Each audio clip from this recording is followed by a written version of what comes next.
The lighthouse beams swept across the dark waters of the English Channel on the night of September 14th, 1943, casting its familiar pattern against the churning waves 3 miles off the Devon coast.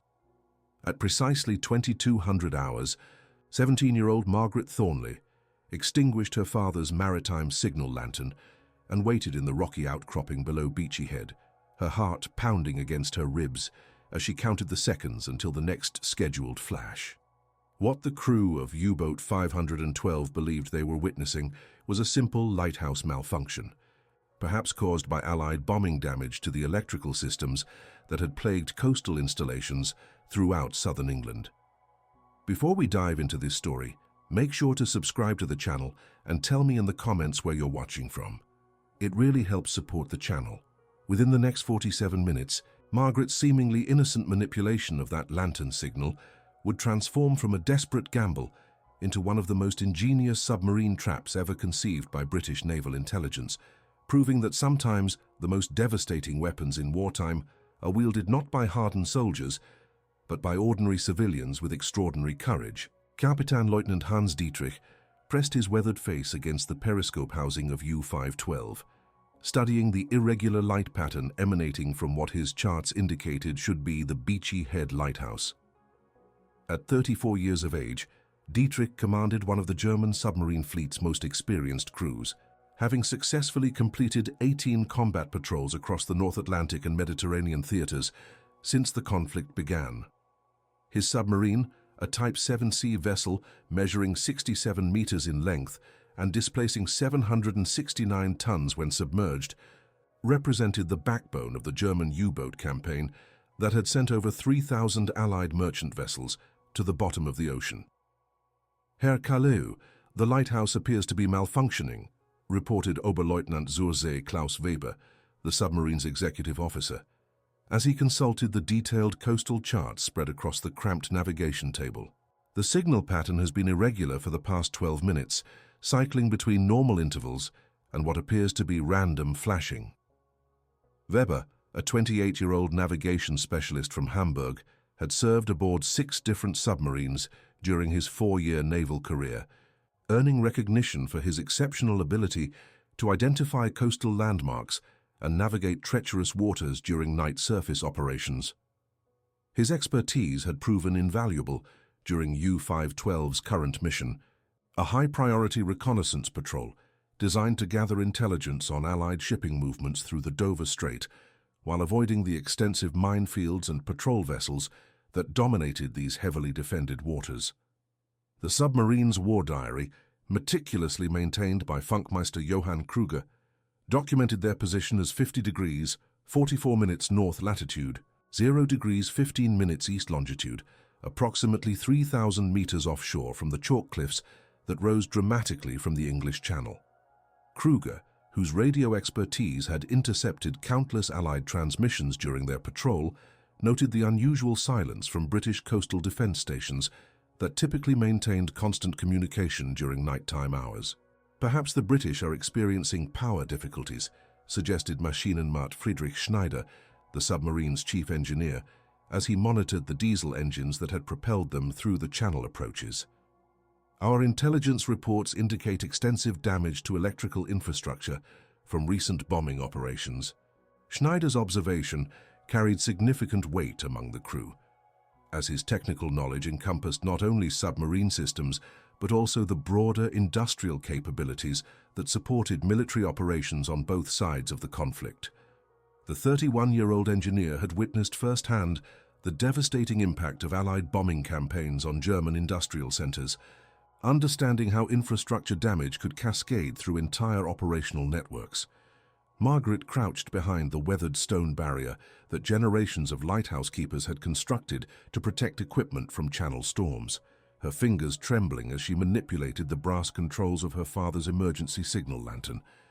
The device, originally designed for maritime distress communications, featured a powerful carbide flame system capable of producing light visible up to 12 miles in optimal atmospheric conditions.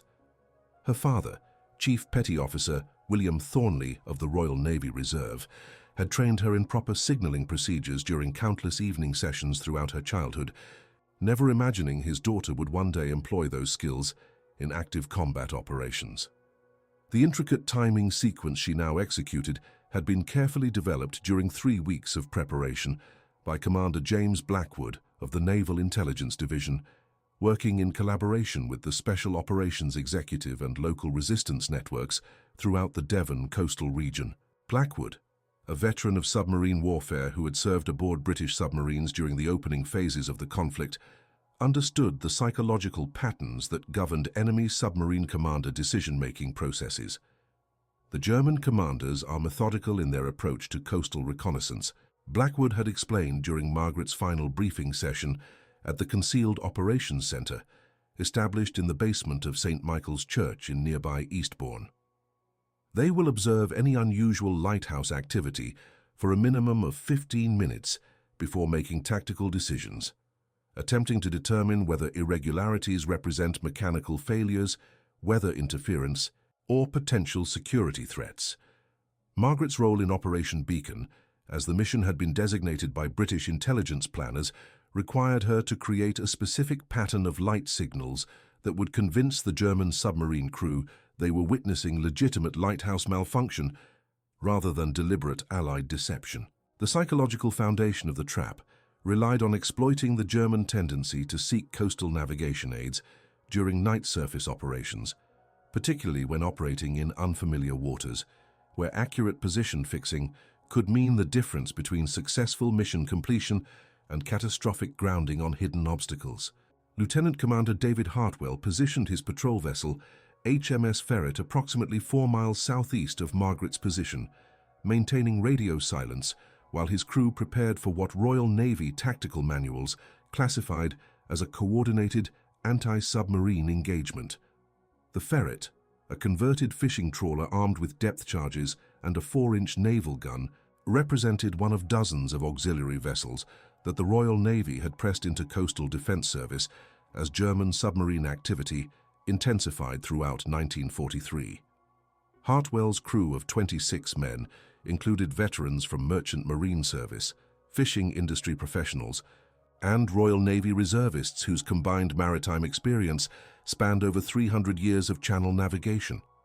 Chief Petty Officer Robert McPherson, the vessel's senior enlisted man, had served aboard destroyers during the previous global conflict, providing invaluable expertise in anti-submarine warfare tactics that younger crew members absorbed through daily training exercises.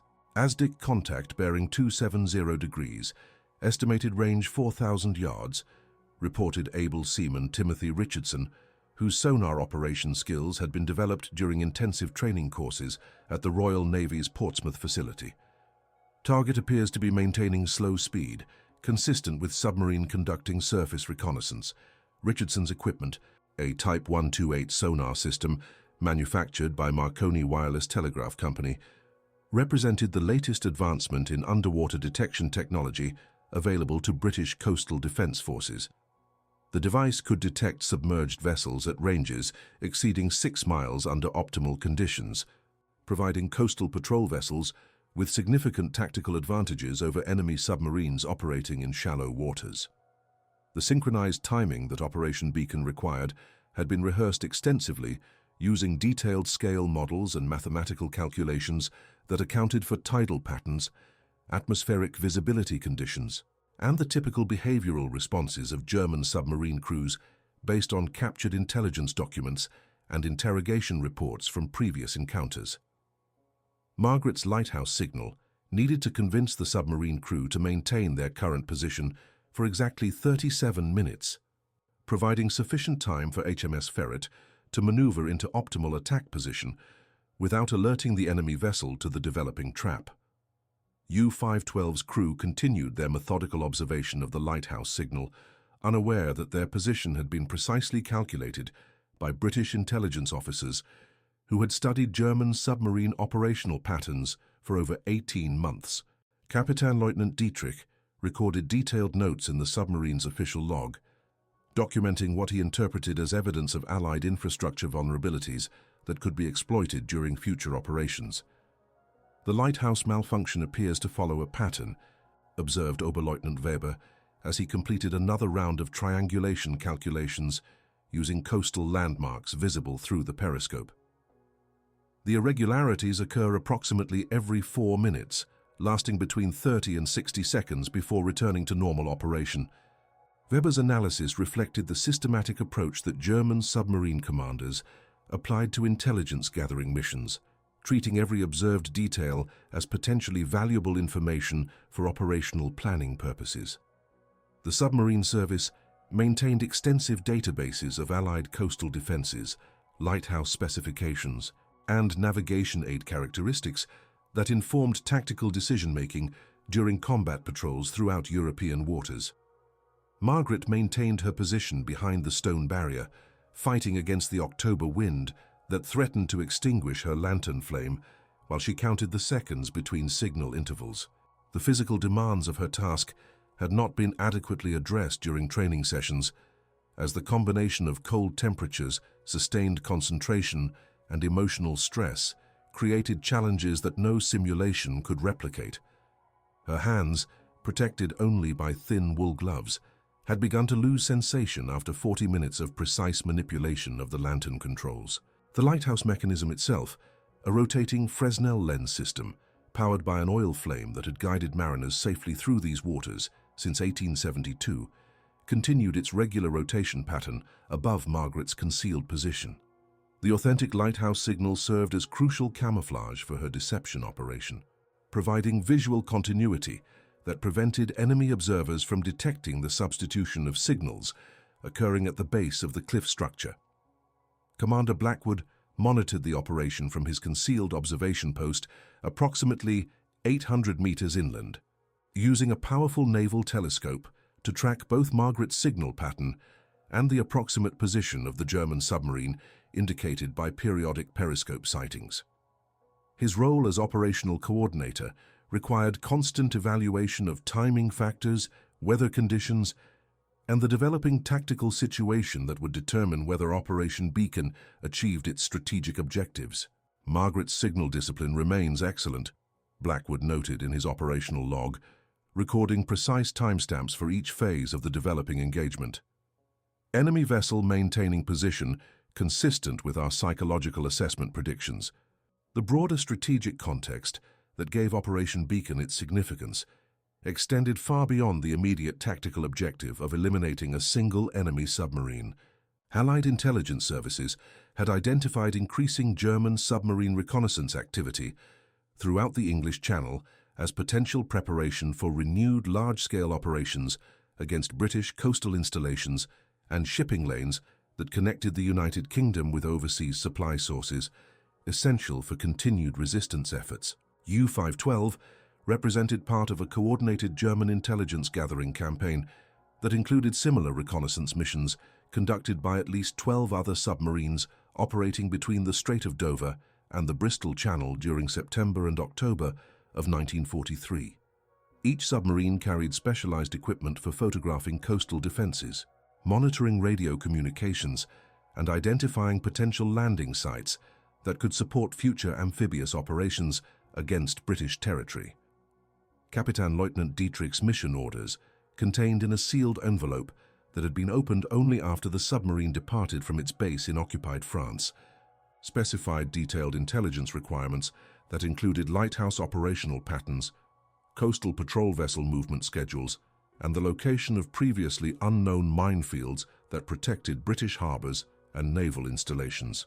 The psychological trap that Margaret's signal operation represented had been designed specifically to exploit German submarine commanders' reliance on visual navigation aids during night operations in shallow waters where standard navigation techniques became inadequate for safe operations. British intelligence analysts had determined that enemy submarines consistently sought opportunities to verify their positions using coastal landmarks, creating predictable behavioral patterns that could be manipulated through carefully planned deception operations. HMS Ferret completed its approach maneuver as Lieutenant Commander Hartwell positioned his vessel for optimal depth charge deployment while maintaining sufficient distance to avoid detection by enemy sonar equipment. The tactical geometry required for successful anti-submarine engagement demanded precise coordination between Margaret's signal timing the submarine's position, and the patrol vessel's attack approach, creating a complex three-dimensional puzzle that had required weeks of mathematical planning and simulation exercises.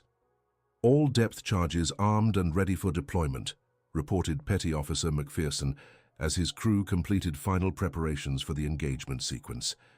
Estimated time to target contact 17 minutes, based on current approach speed and enemy position calculations.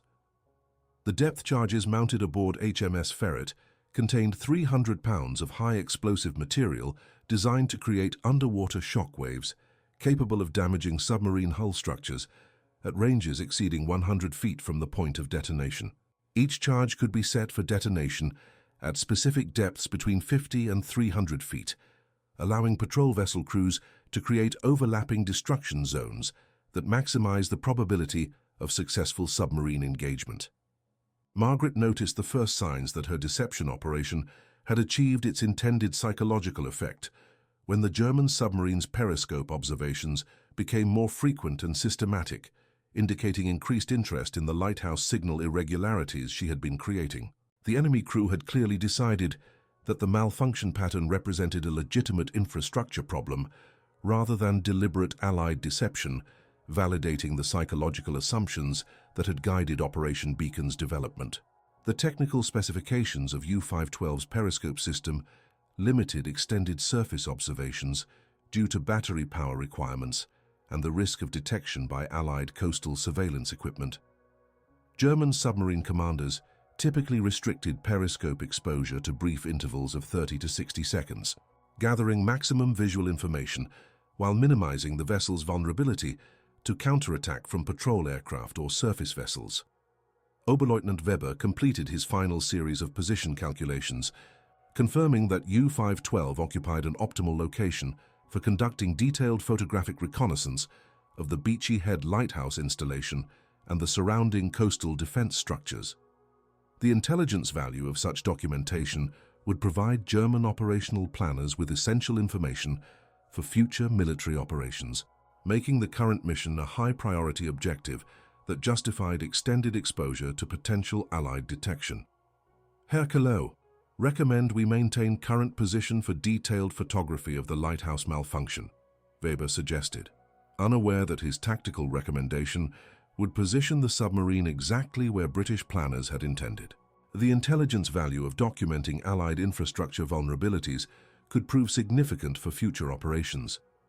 Dietrich nodded his approval, ordering the submarine to maintain its current depth and position while the crew prepared specialized camera equipment for intelligence gathering operations.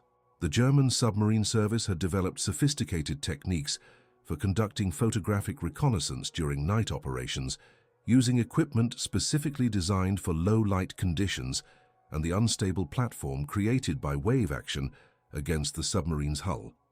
Margaret executed the final phase of her signal sequence, creating a pattern of lighthouse irregularities that would convince the German crew they had witnessed a complete electrical system failure requiring emergency repairs. The psychological impact of observing apparent Allied infrastructure weakness would encourage the submarine commander to extend his reconnaissance mission, providing HMS Ferret with additional time to complete its attack approach without alerting the enemy vessel to the developing threat. Commander Blackwood transmitted the coded signal that indicated Operation Beacon had progressed to its final phase, alerting Lieutenant Commander Hartwell that the submarine target remained in the predetermined engagement zone. The communication system used for coordinating the operation relied on brief radio transmissions, disguised as routine coastal defense communications, preventing German radio monitoring stations from detecting evidence of the coordinated anti-submarine operation. The strategic timing that governed the final phase of Operation Beacon required perfect synchronization between Margaret's signal termination, HMS Ferret's attack approach, and the German submarine's anticipated response to the apparent lighthouse system failure. British intelligence estimates suggested that enemy submarine commanders typically required between 5 and 10 minutes to complete photographic documentation of significant intelligence targets, providing a narrow window of opportunity for successful engagement. U-512's crew prepared their reconnaissance equipment as Captain Lieutenant Dietrich ordered the submarine to surface partially, exposing the conning tower and bridge structure while maintaining the ability to execute emergency diving procedures if Allied patrol vessels appeared in the operational area. The decision to surface represented the culmination of the psychological manipulation that Operation Beacon had been designed to achieve, placing the enemy vessel in maximum vulnerability to counterattack. Surface action stations, prepare for reconnaissance photography, Dietrich commanded, as his crew executed the complex procedures required for transitioning from submerged to surface operations. The submarine's diesel engines engaged automatically as the vessel broke the surface, providing increased electrical power for camera equipment while improving crew access to navigation and communication systems. The moment that U-512's conning tower emerged above the channel waters, HMS Ferret's sonar operator detected the characteristic acoustic signature that indicated successful surfacing of the target submarine. Lieutenant Commander Hartwell ordered his vessel to maximum speed, initiating the final attack approach that would bring Operation Beacon to its violent conclusion. Target confirmed surfaced, bearing 268 degrees, estimated range 3,200 yards, reported the sonar operator as HMS Ferret accelerated toward the engagement zone. Recommend immediate depth charge attack while target remains on surface. Margaret maintained her position behind the stone barrier, continuing to manipulate the signal lantern even as she observed the German submarine's dark silhouette against the horizon, approximately 3 miles from her coastal observation point. The sight of the enemy vessel represented the first confirmation that her weeks of training and preparation had successfully contributed to a military operation of genuine strategic importance. The psychological transformation that occurred among U-512's crew during the next several minutes would demonstrate the devastating effectiveness of well-planned deception operations in submarine warfare. As Kapitän Lieutenant Dietrich focused his attention on documenting the apparent lighthouse malfunction, his crew remained unaware that HMS Ferret had detected their position and initiated an attack approach that would eliminate their submarine within the next quarter hour. Oberleutnant Weber operated the specialized camera equipment designed for naval reconnaissance missions, capturing detailed images of the Beachy Head lighthouse structure and the surrounding coastal terrain that German intelligence analysts would later examine for evidence of Allied defensive vulnerabilities. The irony that these photographs would never reach German operational planners remained unknown to the submarine crew as they concentrated on completing their assigned mission objectives. The technical challenges of conducting precision photography from a submarine platform required extensive coordination between navigation, engineering, and intelligence personnel who had trained extensively for such operations. German submarine crews typically spent months developing the specialized skills necessary for successful reconnaissance missions, making the loss of experienced personnel a significant strategic setback for future operations. HMS Ferret approached within optimal depth charge deployment range as Lieutenant Commander Hartwell prepared to execute the attack sequence that would demonstrate the lethal effectiveness of coordinated anti-submarine operations. The patrol vessel's crew had rehearsed similar engagements dozens of times during training exercises, developing the tactical proficiency necessary for successful submarine hunting in the confined waters of the English Channel. Margaret completed her signal sequence precisely as planned, extinguishing the lantern and withdrawing from her exposed position as the sound of approaching vessel engines indicated that Operation Beacon had entered its final combat phase. Her role in the operation concluded successfully, having provided the essential deception element that enabled HMS Ferret to achieve optimal tactical positioning against an unsuspecting enemy target. The broader implications of Operation Beacon extended beyond the immediate tactical success of eliminating a single German submarine, demonstrating the effectiveness of psychological warfare techniques that exploited enemy behavioral patterns and decision-making processes. Allied intelligence services would subsequently develop similar deception operations throughout the remaining phases of the conflict, using civilian personnel and infrastructure to create sophisticated traps for enemy reconnaissance missions.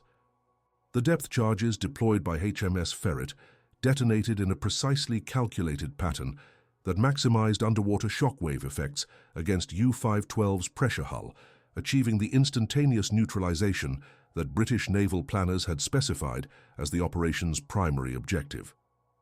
The submarine's crew had no opportunity to execute emergency diving procedures or transmit distress signals that would alert German naval headquarters to the loss of their reconnaissance mission. Commander Blackwood documented the successful completion of Operation Beacon in his operational report, noting that the coordinated use of civilian personnel, deception techniques, and conventional naval forces had achieved strategic objectives while minimizing Allied casualties and resource expenditures. The operation would serve as a model for similar missions throughout the remaining phases of the European conflict. Margaret returned to her family's cottage as dawn approached, carrying with her the knowledge that her contribution to the conflict had directly resulted in the elimination of an enemy threat to British coastal security. The 17-year-old would never speak publicly about her role in Operation Beacon, maintaining the operational security requirements that protected similar missions conducted throughout occupied Europe. The lighthouse above Beachy Head resumed its normal operational pattern as the first rays of sunlight illuminated the English Channel waters, where U-512 had disappeared beneath the surface, leaving no trace of the sophisticated psychological trap that had claimed the submarine and its crew of 45 experienced naval personnel. The incident would appear in German naval records as simply another submarine lost to unknown causes during reconnaissance operations. Allied intelligence analysts studying the success of Operation Beacon identified the psychological manipulation of enemy decision-making processes as a crucial factor in achieving tactical surprise against experienced submarine crews who had survived dozens of previous combat encounters. The operation demonstrated that conventional military engagement could be enhanced significantly through carefully planned deception techniques that exploited predictable behavioral patterns. The strategic impact of eliminating German reconnaissance submarines extended far beyond the immediate tactical victory, disrupting enemy intelligence gathering efforts that were essential for planning larger military operations against British coastal installations and shipping lanes. Each successful anti-submarine operation reduced German Naval Command's understanding of Allied defensive capabilities and operational patterns. Margaret's participation in Operation Beacon represented the crucial role that civilian personnel played in Allied victory over German submarine operations throughout the European theater.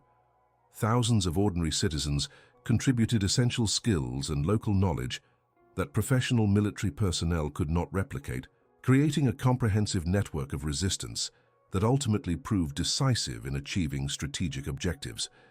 The lighthouse signal technique developed for Operation Beacon would be adapted for use in similar deception operations conducted throughout the Mediterranean, North Sea, and Baltic theaters, where Allied forces faced comparable challenges in countering German submarine reconnaissance missions. The psychological principles that governed the operation's success proved applicable across diverse tactical situations and geographic environments. Years after the conflict concluded, naval historians would identify Operation Beacon as an exemplary demonstration of how limited resources and careful planning could achieve disproportionate strategic impact against technologically sophisticated enemy forces.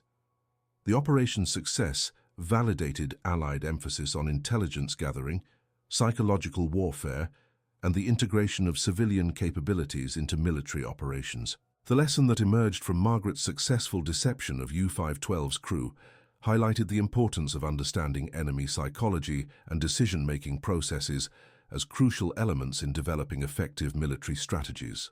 Allied victory in the submarine warfare campaign resulted from systematic exploitation of German operational patterns and behavioral tendencies rather than superior technology or overwhelming force. And that concludes our story. If you made it this far, please share your thoughts in the comments. What part of this historical account surprised you most? Don't forget to subscribe for more untold stories from World War II, and check out the video on screen for another incredible tale from history. Until next time.